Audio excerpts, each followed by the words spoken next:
My name is Hannah McKinney, and I'm a second-year master's student at the McCourt School of Public Policy. I'm co-president of the Women in Public Policy Initiative. We're an inclusive, diverse community dedicated to developing exceptional female leaders in public policy and increasing awareness of issues that disproportionately affect women and girls. I'm delighted to introduce Governor Bill Weld. Bill Weld is a former two-term governor of Massachusetts, elected in 1990 and re-elected in 1994. He was the first Republican to be elected governor in Massachusetts in 20 years and began a run of 4 Republican governors in a row. Prior to being elected, Bill served 7 years in President Ronald Reagan's Justice Department as Assistant U.S. Attorney General in charge of the Criminal Division in Washington, D.C., and as the United States Attorney for Massachusetts. Please join me in welcoming Governor Weld to the stage. Thank you, Anna. Thank you. Thank you. Thank you. Governor, good to see you again. Lovely, always a pleasure. It is a pleasure to have you here. Thank you for being here. You're a bit of one of these things is not like the other at this event. But I'm accustomed to the role. That's good. Well, we appreciate that you're here. And I guess I want to ask you first, where and how climate change became a serious issue for you? I'm a lifelong environmentalist, and I have a lot of experience in the energy industry. The last 15 or so years going around the world, notably Asia and Africa and South America, on issues having to do with climate. It just now it's climbed to the top of the list. I mean, my top 2 issues are no more trillion-dollar deficits and no more inattention to global temperatures between now and 2050. Talk to me about when you've been in government, you've done things directly related to climate in the past. And back in the 90s and even the 2000s, there wasn't a Democratic-Republican split the way there is on this type of issue. No, it's ridiculous. I mean, one of the reasons why I say that I'm the real Republican, not the Republican in name only, is that the environment always was a Republican issue. Theodore Roosevelt and his Secretary of the Interior, Gifford Pinchot, camping out at Yosemite, creating the national park system, Abraham Lincoln, the Clean Air Act and the Clean Water Act in 1970, 1972 were passed under Richard Nixon. In office, I vastly increased the amount of open space under public ownership and management because, that's thanks to anchor to windward, having that open space, and you can't get it back once it's developed. I cleaned up Boston Harbor when I was U.S. Attorney. I cleaned up all the rivers when I was governor. Clean water is very close to my central cortex. Back so in it's a lifelong Back endeavor. in 1996, you actually put through the Rivers Protection Act. No development within 500 feet of a river. And those of you who know about ecosystems and estuaries will know that that's essential to maintain not only plant life but animal, fish life in a river. I was so thrilled when I signed that. I was standing on a little pontoon near the MIT boathouse at the Charles River in Cambridge that I dove into the river fully clad to show how clean the river was, and that's all anyone can remember about what I did as governor of Massachusetts. Let's talk about what happened. So you and I have talked about a time when Republicans championed conservation, right? If you're a conservative, conservation should probably fit into it. Same word. What happened? Well, it's fairly recently that the party has drifted from that, and the capstone, of course, is President Trump saying climate change is a hoax. A one-word platform for climate change. It's a hoax. Of course, 97% of all the scientists in the world and the 2,000 scientists who signed the initial statement about, yes, the atmosphere is getting warmer and human activity is contributing to it, that was 2,000 scientists, and he's prepared to say that his opinion, which is based on nothing, by the way, is superior to theirs because it's his opinion. To say it's irresponsible is an understatement. So I think that's really the thing that has crystallized all this for a lot of people. And those poor folks down in Washington who are Republican office holders, they don't know what hit them. I don't know whether they have Stockholm syndrome and they identify with their captor, or whether they're so obsessed with re-election that they can't think about anything else. I don't understand that. I was national chairman of U.S. term limits when I was in office, so I don't get it. I think people should come to Washington, serve a couple terms, and get back out to where they came from. But I do think that the whole thing has come to a head under the current president. So a number of people have drawn parallels to the influences of doubt that have helped sow doubt amongst people about climate change as being very similar to things that have happened in the pharmaceutical industry or things that happen in the tobacco industry. And some of the argument is it's the spending and the lobbying and the amount of influence that the oil and gas lobby has in America. So I want to get your thought about that on politicians. You have not said that you won't take money from oil and gas companies. Oh, I wouldn't take money from oil and gas companies. I guess I haven't been asked. All right, well then, fair enough. Then this is the opportunity for us to hear that. Okay. No, and I would align the Export-Import Bank and OPIC with the World Bank, which will not finance coal plants, for example. That's something else the next president could do. So what do you think about, I mean, to what degree, because it's not logical that people should simply deny the science of this, but people do, and there is a lobby that has known about this for a long time. Right. That has funded some of these campaigns that have led people to say that it is a hoax. Yeah, no, I'm so sorry to say that there may be something in that. Yeah. What would you do about it as president? Because you're not just a president. You're a guy who was, you're an attorney and you have worked in the government on those fronts. What would you do to fix that? I don't think I would say oil companies and gas companies cannot pay lobbyists. I would just make damn sure that we put a price on carbon to take carbon out of the atmosphere, and that would trump anybody's lobbying as to you should do this and you should do that as a rule. Once we get the legislation passed, or maybe it's executive order, executive action, that puts a price on carbon and says, if you put carbon into the atmosphere at the wellhead, we're going to impose an upstream price, so it'll be at the wellhead for oil companies, it'll be at the mine shaft for mining companies, it'll be at the loading dock for LNG imports, and it's going to be, let's say, for example, $40 or $50 a ton. That puts a price on carbon. They know they're going to have to pay that. If they think that price is low and we can make money above that, then they're going to want to emit more carbon into the atmosphere. But if, as is likely, they say, ouch, then they're going to want to emit less carbon into the atmosphere. And by the way, it's not just fossil fuels. Animal husbandry, deforestation, those are contributors as well. And if you did that, and that's what we're going to be talking about here today, that's the main thing. Right. I'm not sure you have to run all the free speech hurdles you have to do to say, you can't say a thing about this. That kind of, not sure about that. So you're saying that you can figure out a mechanism that whereby the market will determine that there's a disincentive to using oil. It'll become more expensive for all of us. It's very simple. It just requires either an act of Congress or an executive action that the courts will sustain. But the goal is simply to put that price on carbon, and then the market itself will over time establish a stable price for carbon by responding to the pricing signal that's given by the first arbitrary price per ton that's put on carbon. That's simple economics. What do you do for people who will be adversely affected by the fact that the things they consume on a daily basis, i.e. energy, will become more expensive as a result of this? Well, the carbon tax, putting a price on carbon, not a tax because it's revenue neutral to the government. We don't want to fatten up government with this, and if it's revenue neutral to the government, I think you can say with a straight face, this is not a tax. Which means the money that tell me why that's not a tax. What happens to the money? Because the government is not keeping the money, right? So in order to have the government not keep the money, a carbon fee at $50 a ton would raise $200 billion a year in the first year. We could, for example, do away with the federal excise tax and state on gasoline, the tax on diesel. Those are first cousins of carbon, and a lot of blood, sweat, and tears goes in there. Many people, all motorists, and I think many conservatives would love to see those taxes repealed. They raise only $36 billion a year, so you'd have a lot left to play with. I'm going to suggest that we might want to give payroll tax relief targeted at lower income workers and households with that money. And it's still a lot of money. It would be $150+ billion.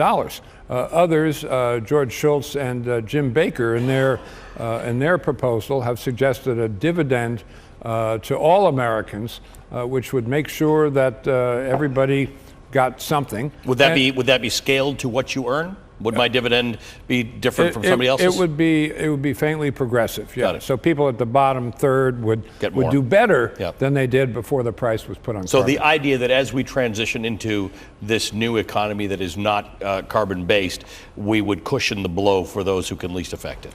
Yeah, that's right. And you know, the people who oppose this, the right-wingers, if you will, or the Republicans who are dug in on this as a hoax, they say they're trying to trash our economy. We can't have Bessie the cow. We can't have steaks. We can't have airplanes. That's baloney. This is not a sacrifice. This is something we have to do. And I hate to sound like an apologist for huge taxes, because you sometimes hear the word investment when a big tax increase is coming. This is not a tax increase, but it is an investment in sustaining the future of the human race on this planet.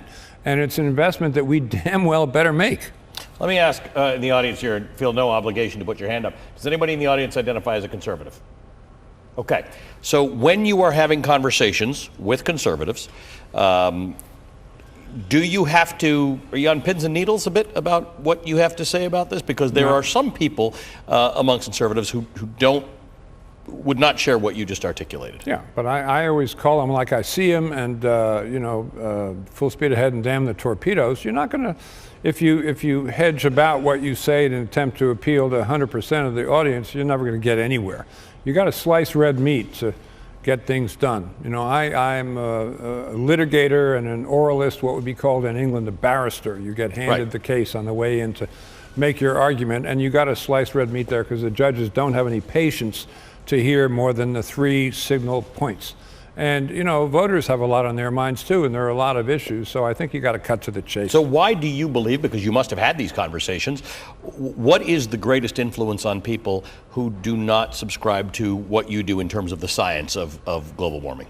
Well, if they thought the system was fair, and it puts a price on carbon that is fair and that gets to float up and down with market prices, and you know, those who put carbon into the market can make a decision whether they want to put more or less carbon into the market.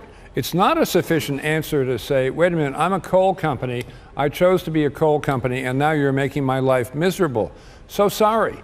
This whole thing grows out of what's called the tragedy of the commons. Originally, it was the commons in London, and everybody would graze their cow, and they would take a reasonable amount of grass for themselves. The problem was that the sum of all those subtractions of grass overwhelmed the common asset.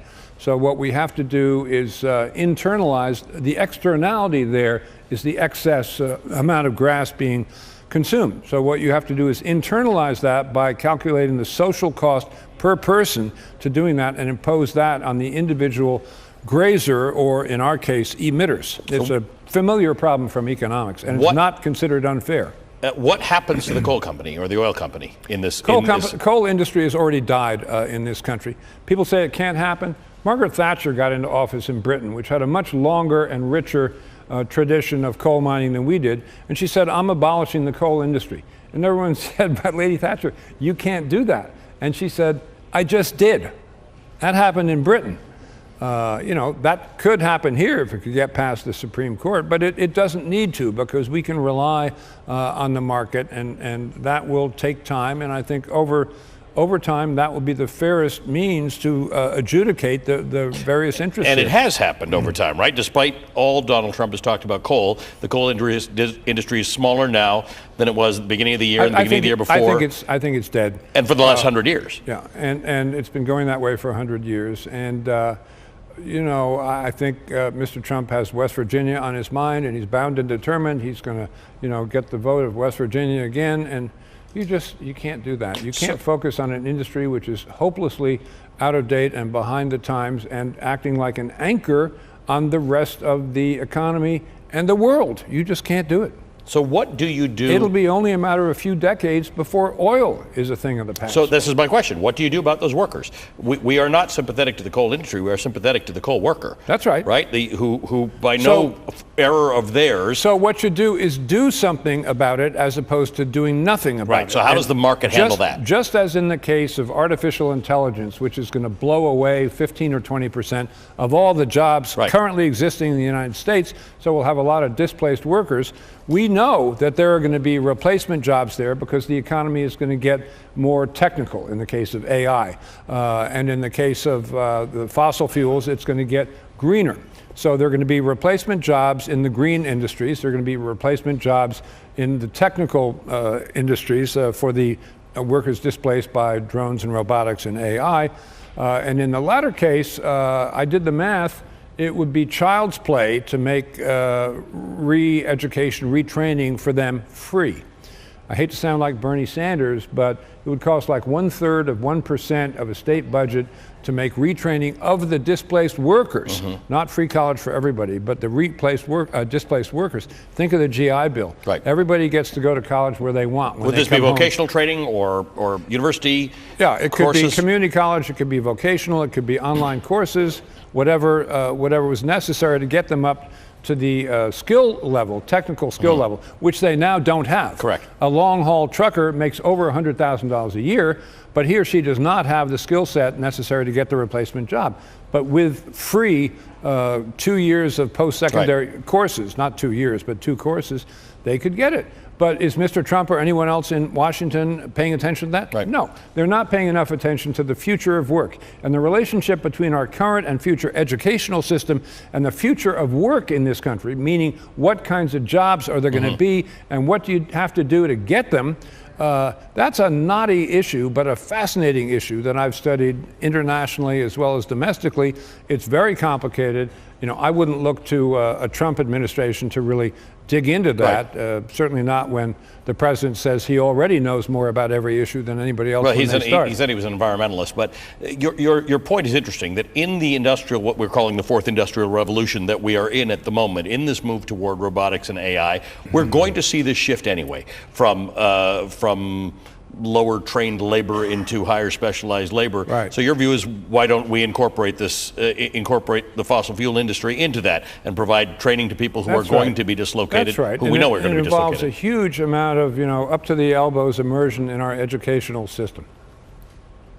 So how do you sell that? Because there are people in those very places who are going to be affected who will listen to, in this case it might be Donald Trump, but in most cases it is the idea that I'm going to listen to the politician who's going to say, I'm going to save your job. Coal's not dead. Oil's not dying. I will do this, so vote for me, and guess what? It works. They get voted for. I didn't say I'm going to save your job. I said I'm going to help you get a higher paying job. It's not your job in the coal industry.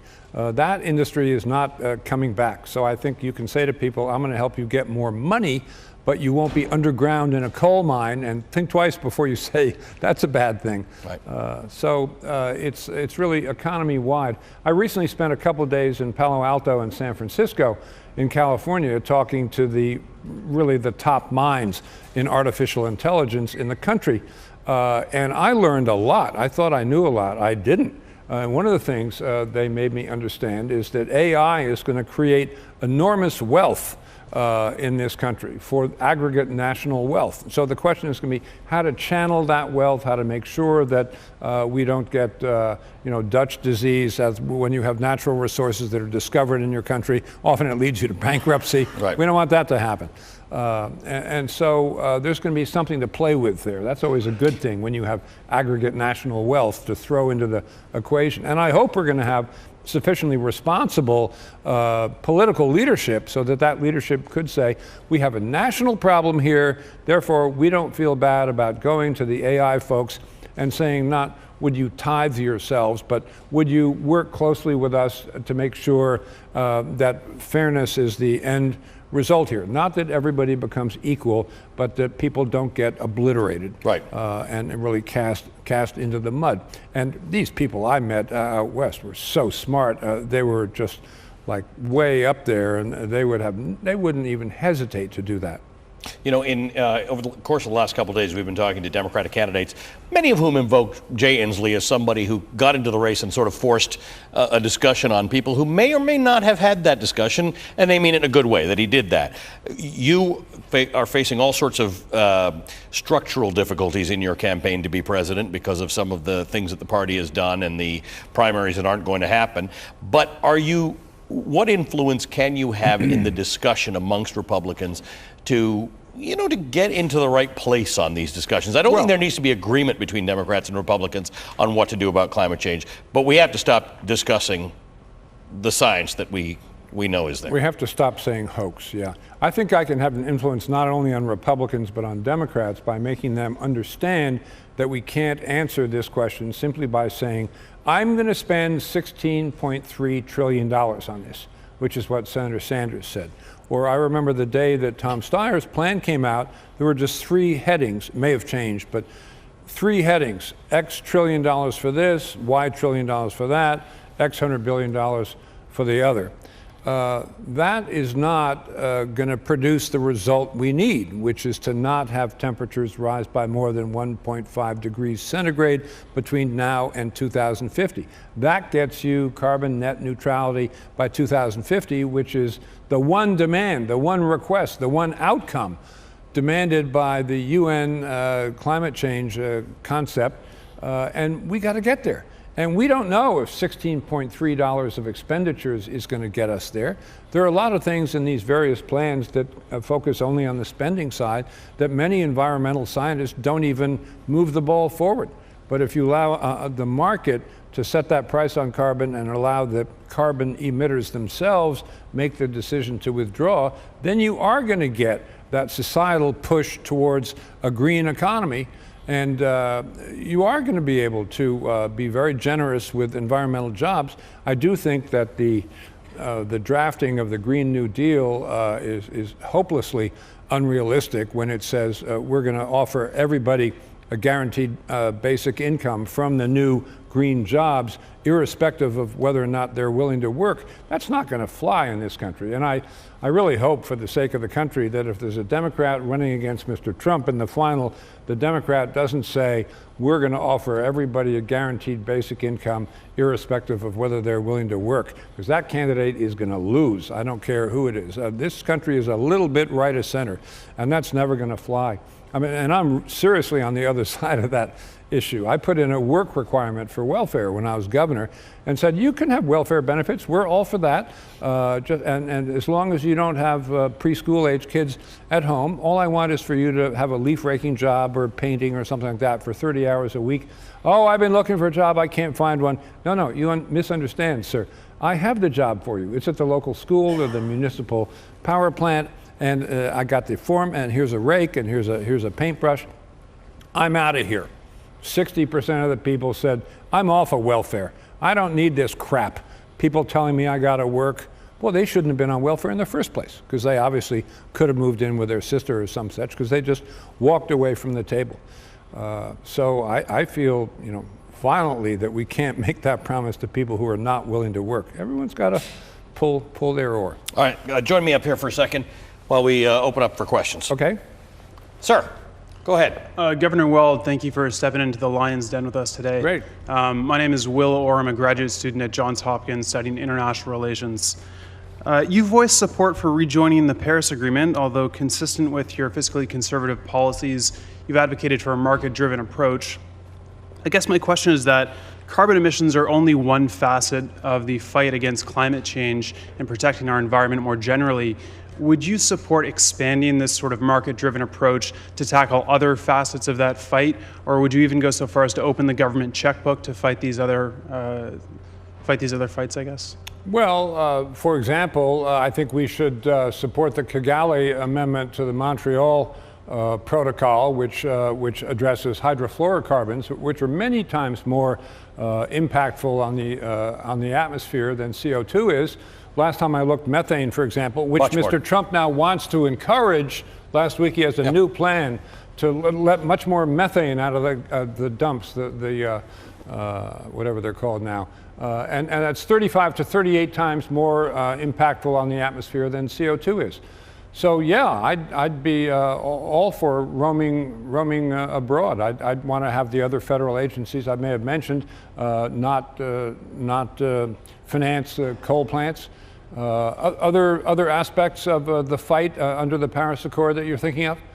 Well, just more generally, things like local pollutions from factories that are affecting local communities immediately around those factories. Oh, sure. I mean, there's a lot of things that can be done in addition to repealing the gas tax or having a distribution based on the payroll tax. So we could take a lot of that money and invest it in infrastructure and transit.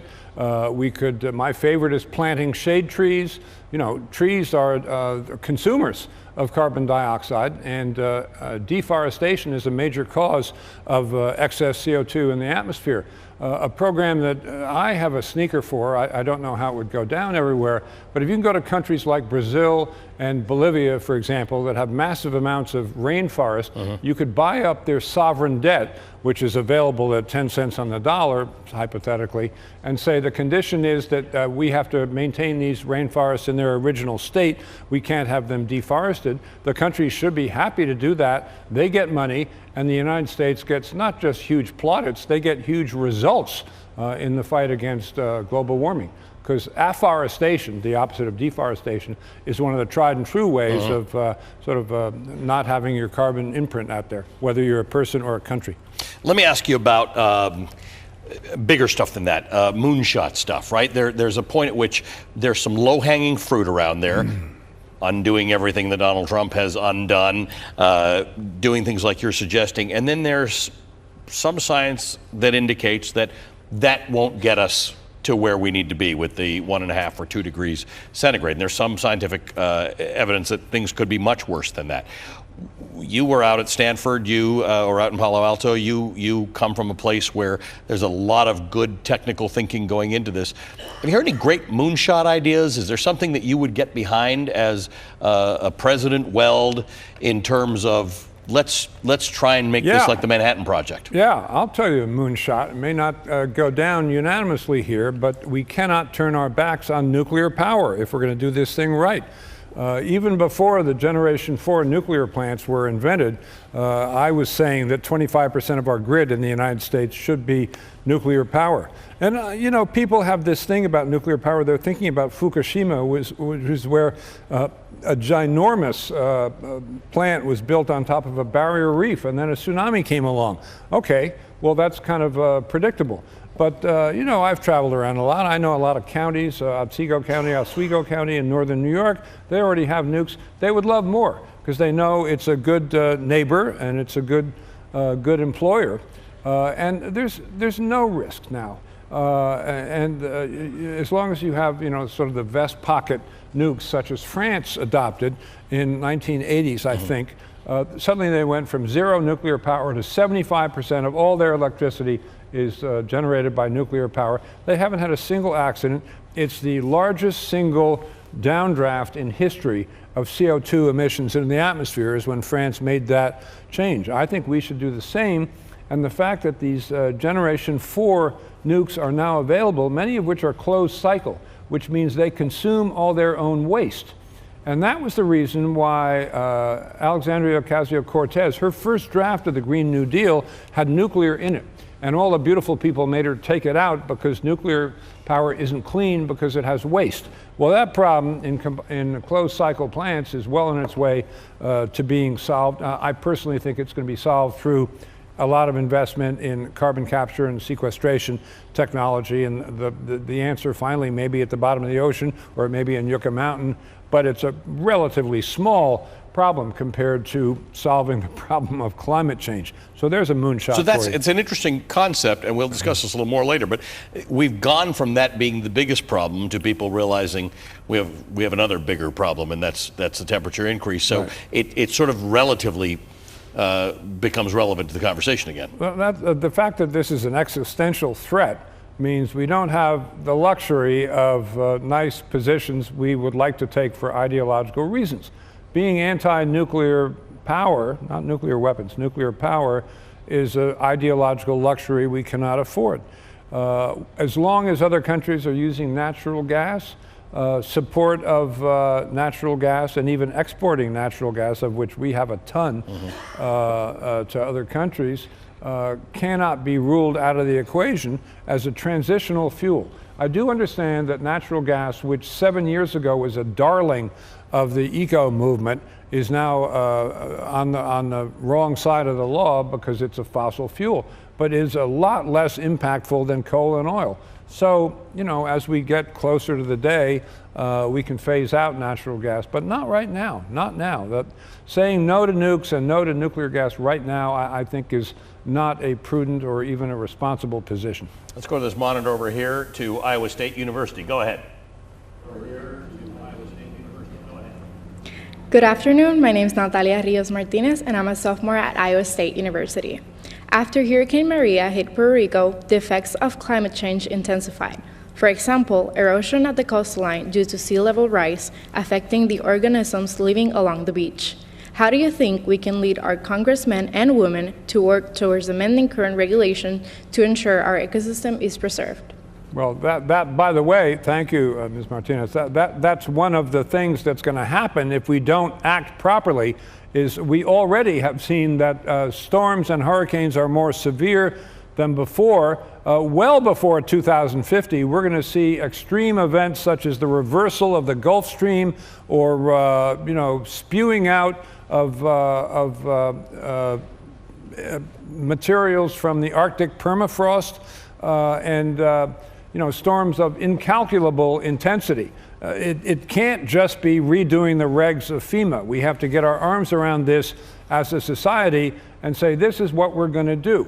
The impact of climate on everything in the world is not going to wait until 2050. The Department of Defense last year took a catalog of its 79 most mission-critical bases around the world, $8 billion worth of damage from extreme weather last year alone. And that's only going to go way, way, way up. The great majority of the 79 mission-critical bases were at risk to extreme weather for the next 20 years. So, yeah, no, we've got to put a lot of measures. We have to do the big things, what Ali refers to as the big things, in order to prevent places like Puerto Rico, Haiti, from being pounded, the Bahamas, again and again and again.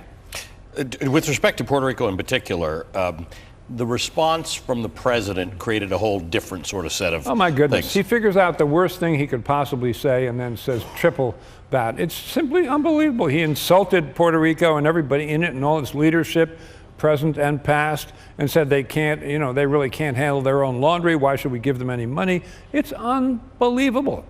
And I, of course, would say the opposite. There you go. Sir. Hello, Governor Weld. My name is Chris Ziak. I'm from Greenwich, Connecticut, and I'm studying government here at Georgetown. My question for you is, recent studies have shown the Department of Defense to be the largest polluter in the world. As president, how would you mitigate this issue while still ensuring security for Americans at home and abroad? That's a great question. Well, that is a great question. As I say, the Department of Defense is playing defense as well as offense there. But I would trust the military to go along with the plan. I really would. You know, I think under General Mattis, for example, the department was highly disciplined, and it's ugly when a military is not disciplined. I can remember going to East Germany shortly after the wall came down in Germany. This had been in the 90s, and seeing that the Soviets really didn't even bury, they just dumped all of their weapons and everything leaking right on the top of the soil in East Germany. And I'm sure that's the sort of thing you're referring to when something like that happens. A lovely area like Potsdam was just, you didn't even want to drive through it. These beautiful poplar trees, and then stinking in the fields was all this oil and all these armaments. I'd like to think that our military wouldn't do things like that, but I certainly would direct them, because that's a direct command, that we're not going to do that anymore. If you give me later specifics about the kind of contamination you're referring to, or now, I might be able to think of some legal way to get it done. Well, but one, I certainly for would instance, exercise my power. I mean, look, the military uses a lot of fuel. They could be a cutting edge, you know, consumer or producer of more efficient technologies. That's exactly what the Russians did not do with respect to East Germany, my point. Yeah, very good. Sir. My name is Daniel Rogov. I'm from Brooklyn, New York. Like you, I'm a blue state Republican. And I'm wondering what your plan is to convince other Republicans, especially Republican leaders in the White House and on Capitol Hill, to combat climate change and put out a plan of their own. Well, I think we can put out a plan that makes sense, and at that point, it's just rationality. If we believe in science and we understand economics, we're going to go for some version of the plan I just laid out. The only thing that's really uncertain, you don't know where the final price of carbon is going to be because you don't know how the market is going to respond to the price signal. But I'd be very surprised if it didn't go down from the $50 a ton, because people would say, ouch, my fingers have been singed here.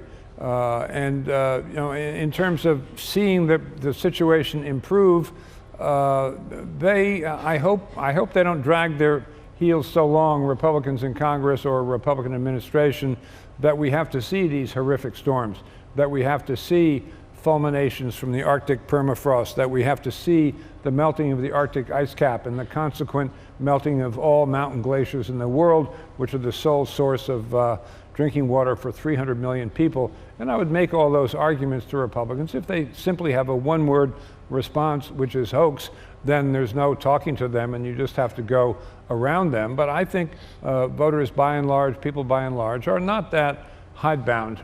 They wouldn't sort of say, I don't want to hear about this, I don't want to hear about this. Now maybe Mr. Trump and his near followers, because it's almost like, Jim Jones, drink the Kool-Aid and don't really think about anything, just drink the Kool-Aid.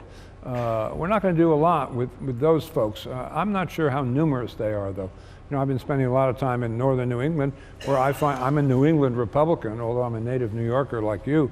But I'm finding people are pretty receptive to my brand of dog food. So I'm not sure this is. So I hear you, because the other thing is not a brand of dog food; it's some other food, right? Like it's the idea that if you're not going to, if hoax is where you're coming from, that's a non-starter. But there are arguments made by some conservatives that either the climate change we're seeing is not man-made, human-made, or it's just not as bad as liberals make it sound. So that's actually a trickier argument than a climate denier, right? A climate denier, you can say, we're not having this conversation, we need to get down to business. But there are people who say, I think everybody's hair is on fire, and it's not that serious. No one's ever accused me of having my hair on fire, but you know my point. So I'm not a scientist, but 2,000 scientists, 97% of whom agree that the stats and the evidence all point to X result. I'm willing to go along for the ride there.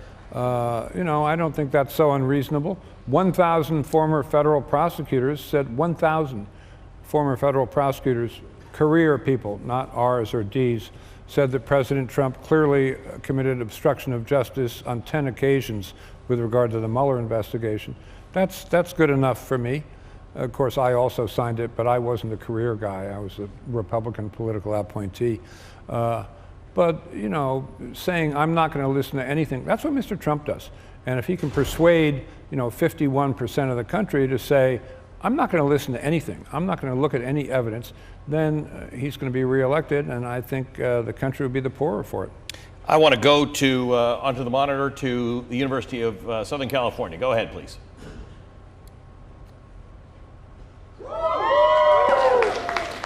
Hi, Governor Weld. My name is Austin Pei. I'm a senior double majoring in law, history, and culture and classics, and I'm also the politics editor for Annenberg Media. My question is that I live and go to school in Los Angeles, which, according to the American Lung Association, remains the city with the worst ozone pollution in the country for the past 19 years. Day after day, the air quality is rated as moderate to unhealthy. As president, would you allow cities to enact more stringent emissions restrictions than state and even national emissions restrictions? Yeah, of course I would. And look what Trump is doing. He's saying California can't have an auto emissions standard. It's ridiculous. I was in Beijing shortly before the Olympics there. I couldn't see across the street to the hotel across the street. The air was red. 3 weeks later, when the Olympics opened, it was the most clear blue sky you ever saw because the Chinese shut down every coal plant within X miles of the Olympics. And that's a command and control economy. Ours is somewhat more diverse, but Yeah, we can't have things like that, and we have to be able to protect ourselves. More broadly, as I said earlier, we shouldn't think of this whole thing as a sacrifice. That's the talking point the other side, the climate deniers, wants to put on this. Why should we trash our economy and sacrifice our economic health in the name of climate change when you can't see it today and touch it and feel it? It's just like saying, I can't see artificial intelligence today and touch it and feel it, and therefore I'm going to operate on the premise that it's never going to have any impact on our society. You know, that's the know-nothing approach. When the Whig Party split up in the 1850s, the pro-slavery part became the know-nothing party, and they hated immigrants, they had violent rallies, they had conspiracy theories, they were the mirror image of today's Trump party, and it disappeared. Which is why I think the Trump phenomenon is going to be short-lived, among other reasons. The other half of the party went on to elect Abraham Lincoln in the next election. So we got choices to make about what kind of Republican Party we want going forward, and I hope we don't choose the know-nothing party. The Republicans generally support the idea that states should be able to make their laws. So that's what makes this California thing particularly interesting. It's not interesting. It just means that once more, Mr. Trump is going against the grain of traditional Republican principles. And that doesn't mean you're an old country club Republican. It means you believe in fiscal stability and responsible stewardship of the environment and looking out for people, caring for people. I worked on the Nixon impeachment. He was removed from office or had to resign because he failed to take care that the laws be faithfully executed. It's in his oath. Needless to say, Mr. Trump is well past that in things that he has done. But it may be just seeing more of life. I see more suffering. I see people who have real needs. I think the President of the United States should have a more generalized duty of care to try to take care of everybody in the society, not meaning a handout or a stipend, just make sure that everybody has a fair shot. And, you know, I'm increasingly familiar with the circumstances of not only the working poor, but the people who can't even find work of any kind. And I think we got to shake a leg for them.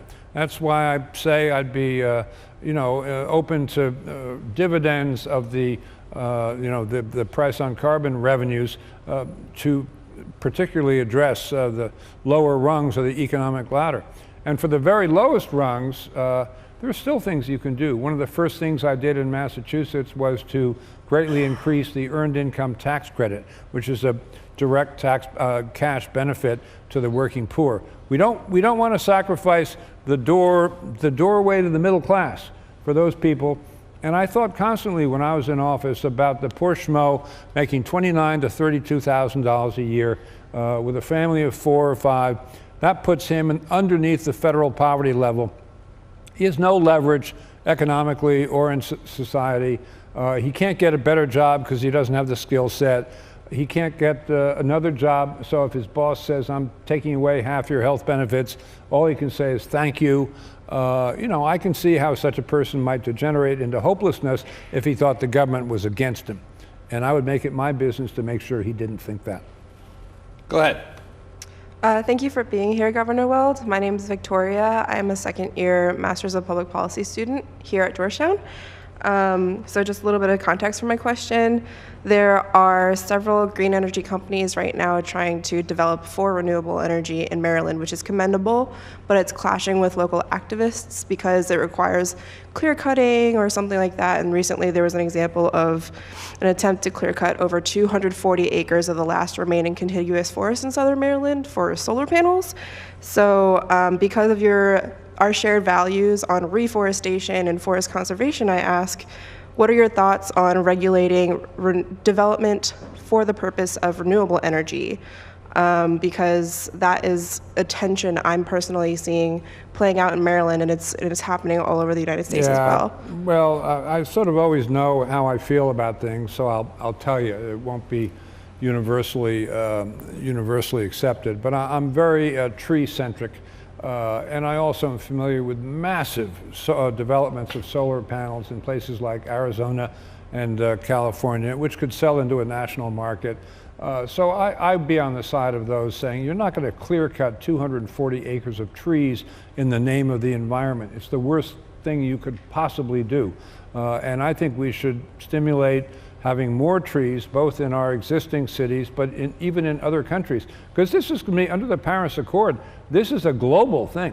And it's not command and control. The UN framework has no power to tell us what percentage to do. They gave us a target of 0.14% of a degree of a temperature increase between now and 2050. The only bill that's ever passed Congress was Waxman-Markey, which would have produced a shift of 0.05%. So we are going to have to do a lot more than we did before. But no, I wouldn't sacrifice the forests. I think that's one of the places we should go first. If you've ever been to Jerusalem in Israel, within my lifetime, when you fly from the Tel Aviv airport down a desert road to Jerusalem, you couldn't see a thing except for one rusted Jeep from the War of 1948 up on the hill for years and years. Now it's all forest. Because the Jewish National Fund, which is a little blue box in Jewish families where they put money every year, paid to reforest that entire part of Israel. And it's unrecognizable. It just takes will, and it takes patience, and it does not take that much investment. I was going to say that too is low-hanging fruit, right? That's the that's kind of thing. Low-hanging. So it's the opposite of low-hanging fruit to cut forests down. Although I see the tension, cutting forests down to put solar panels, but I get your point. Put your solar panels down. I think that's a clear one. I'm for the forest on that one. All right, very good. Hang on, before I come to you, I want to go to the monitor to USC. Go ahead, please. USC, go ahead, please. Hi, my name is Luke Scorzel, and I'm a sophomore journalism student here at the University of Annenberg School for Communication and Journalism. And before I get to my question, I'd just really like to say thank you to our university president, Carol Folt, who's been very excited about this forum and helpful. She's actually getting inaugurated right now, so congratulations and fight on to her. Yes, very exciting. So you've talked a lot today about climate deniers and people that you can't work with, many of whom are in your own party. I come from a very conservative area, but I know a lot of people who are very excited to help, and I think they would be able to help with the right leader. But specifically in Congress, which members of Congress do you think you would be able to work with as president if you were elected? Well, I thank you for the question. I could work with all members of Congress if I'm elected president, because they're not going to feel the Stockholm syndrome because I won't have captured them, because I would treat them with respect as I did when I was governor. And the first thing I did was say, let's have a weekly meeting every Monday, the top Democrats and the top Republicans. That way it'll be harder, coffee and cookies, not a formal meeting. And as a matter of fact, they consisted mostly of jokes, but that's a great bond, that's a great glue. And we never, after that, trashed each other in the press. We never stabbed each other in the back. And it's a tradition in Congress, too, but not honored these days. In the old days, Sam Rayburn, Speaker of the House, and Lyndon Johnson would get together for the Board of Education meetings underneath the great staircase in the House. It was actually bourbon and branchwater, not the Board of Education. Now, ours was just coffee, but it really worked. And all you have to do, people say, how can you reach across the aisle? It's like cutting spending. The only way to cut spending is to cut spending. The only way to reach across the aisle is just to reach across the aisle. And I never asked anybody who was a candidate for a judicial appointment or for a cabinet position, whether they were a Republican or a Democrat or a Libertarian or what have you. You get the best people that way. And so I could work with everybody. And by the way, when Bill Clinton nominated me to be an ambassador and Jesse Helms shot me down, I met every Democrat in the Senate and they all voted for me. And before that and after that, I know every Republican in the Senate or did.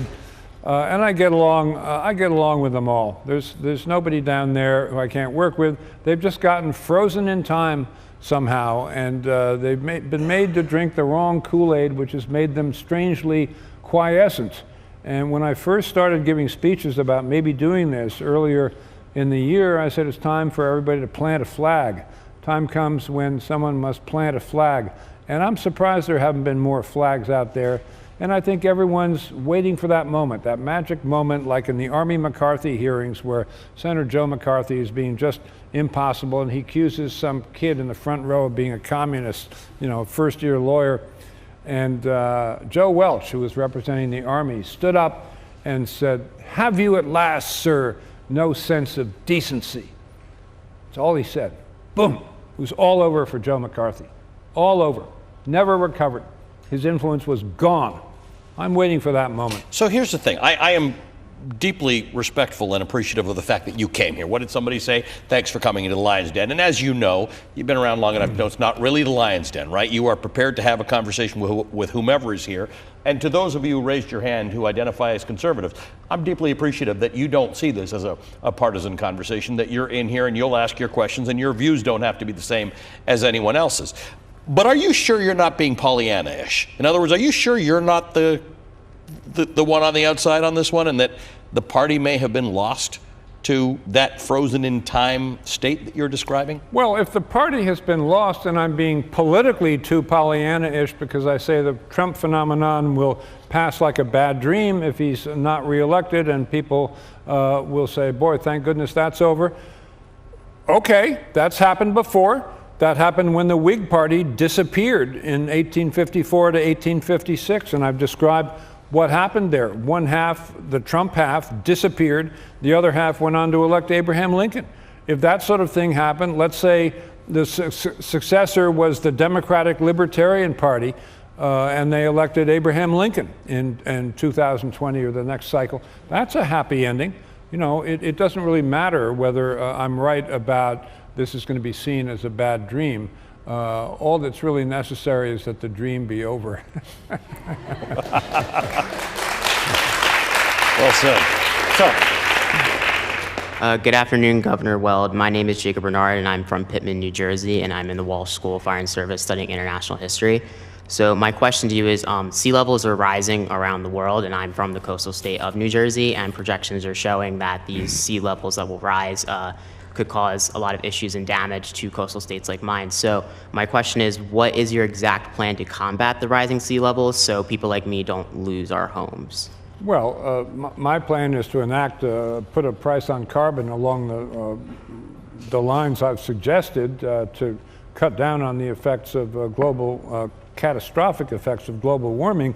The sea level rising, that's not in the future tense, that's in the present tense. And in my hometown of Boston now, we have to build in for any development anywhere near the sea, we have to have an extra 7 feet of resiliency, and there are all kinds of requirements by municipal ordinance and EPA, or there were before Scott Pruitt and Donald Trump, of steps that have to be taken to prevent that kind of damage. If we don't do anything about climate change, preparations to guard against 7 feet of storm surge are going to be irrelevant, because it's going to be, pick a number, 47 feet. And there's going to be shorefront property, which is now 18 to 28 miles inland. There's going to be a lot of people who don't have any property. Those were the ones on the coast. And there are a lot of very surprised shorefront owners who were well inland. But that, as I often say, this is a generational moment, intergenerational moment, because it's the millennial generation and the Gen Xers who are going to pay the price for the inattention of my generation if we don't do anything about climate change and do anything about the $1 trillion deficits, because you're going to be there when Social Security goes bankrupt. I won't be there. You're going to have your shorefront property just be overwhelmed and have, the shore is going to move 20 miles, not 20 feet. It won't be like now where the houses right on the beach get blown down, then they run to the federal government and say, I want to build again. No, it's going to be 20 miles away. So there's going to be a whole new body of law created around that. So you and this gentleman both have similar situations in your states in which shorefront property in Massachusetts doesn't always equate rich to rich. There are lots and lots of communities on the ocean in Massachusetts who are working people. Who cannot afford to get up and move or build their house 7 feet up or do whatever it is they need to do. Well, there's a separate question whether there should be federal flood insurance for those properties that get blown down every 3 years. That's That's a trade-off among It is, but groups. what do you do for people who you can't, because there are some people. Somebody this in the last 2 days cited an example of one property that's been reinstated by the government 36 times. Like, what do you do about that? Because we have a lot of people in this country who are settled into places that are going to be being adversely affected by climate change. Is there a federal role in that? Because a carbon, what do you keep calling it? You've got the very artful way of not calling it. Pricing? Yeah, you don't call it a tax. Price on carbon. The price on carbon may indirectly affect that, but it doesn't necessarily deal with the immediate problem of coastal flooding. Well, if the same house has been replaced 36 times, courtesy of the federal taxpayers, I'd revisit that federal flood insurance program. That's not making sense for everybody. Maybe give the guy a loan to go get a house somewhere else. Well, maybe, right? It may be more sensible. Yes. Governor Weld, my name is Sage Johnson, and I'm a freshman at Trinity Washington University studying political science and international affairs. What free market solutions do you propose would end the current global warming, and do you believe that these solutions would act fast enough to ensure a livable future? Yeah, I think the free market solution of having the government, either by legislation in Congress or by an executive program adopted by the president and the administration, if they assign a price to carbon for carbon emitters, people who introduce carbon into the economy, that would then eventually result in fewer emissions of carbon into the economy and a fair price, so that people who wanted to be engaged in, let's say, animal husbandry with lots of nice cows could do so and pay a little price. A coal company would pay a prohibitive price because of the way the thing would be structured. And that would, by 2050, result in the temperature not rising to the point where all these bad things would happen that the scientists talk about. And it would be a market mechanism, so it's by definition a free market approach. It's not command and control. It's not, I'm going to spend $16.3 trillion on this. We don't know how much good $16.3 trillion would do.